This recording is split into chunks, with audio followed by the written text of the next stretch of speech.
নুরু একটা কথা স্বীকার করেছেন আমাদের কাছে, তাকে এই আন্দোলন চলাকালীন সময়ে একজন নেতা তাকে ৪ লক্ষ টাকা দিয়েছেন। আমরা সেই নেতাকেও ডেকে এনেছি, সেই নেতা বলছে হ্যাঁ আমি দিয়েছি। এখন বাকিটা কী জন্য দিয়েছেন এটা আমরা সমন্বয়কারীদের সাথে তো নুরুর আমরা ডিজিটাল প্রুফই পেয়েছি। আমরা ঢাকা শহরের উত্তরাতে আপনারা দেখেন জাহাঙ্গীরের বডিগার্ডকে জ্বলিয়ে হত্যা করেছে। আপনারা লক্ষ্য করেছেন বিটিভি ভবনে গিয়ে তারা আগুন লাগিয়ে ছারখার করে দিয়েছে।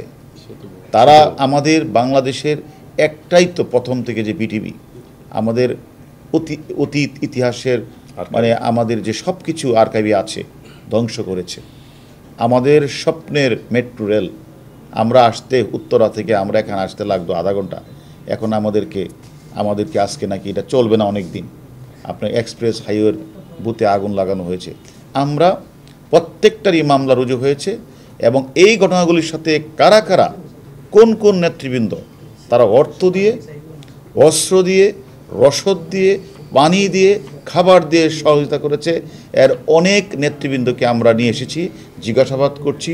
তাদের জিজ্ঞাসাবাদে আমরা যে নাম্বারগুলি পেয়েছি তাদেরও গ্রেপ্তার করেছি, তারাও স্বীকার করছে। জীবনকে সহজ এবং স্মার্ট করতে আপনিও নিয়ে আসুন ভিশন ওয়াশিং মেশিন, জীবনে আধুনিকতা।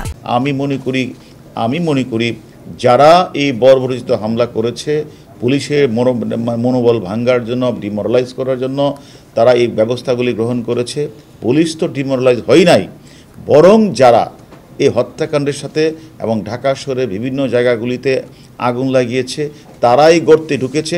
আমরা সেই গর্তের দিকে তাদেরকে আমরা বের করে নিয়ে আসবো। এ ধরনের বর্বরচিত হামলা করেছেন, আমরা মনে করি বাংলাদেশের কোথাও আপনারা লুকিয়ে পার পাবেন না। আমাদের আইন শৃঙ্খলা বাহিনী তাদেরকে অবশ্যই মামলা রুজু হয়েছে, তাদেরকে আইনের আওতায় এনে আমরা বিচারের মুখোমুখি করব।